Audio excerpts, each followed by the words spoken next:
नंदीग्राम में पूरी जा रहे हैं, जिम्मेदारी हमारे ऊपर है। थोड़ा नहीं आज भी देख रहे हैं, वो हमको पता है।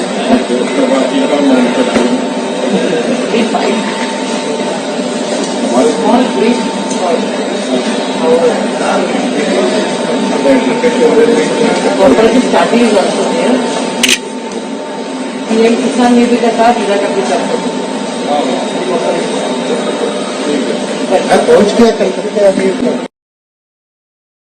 तो दोस्तों हमारे YouTube चैनल को सब्सक्राइब करें, लाइक करें और ताज़ा नोटिफिकेशन पाने के लिए बेल आइकन जरूर दबाएं। और आपको वीडियो कैसी लगी ये हमें कमेंट बॉक्स में नीचे लिखकर बताएं।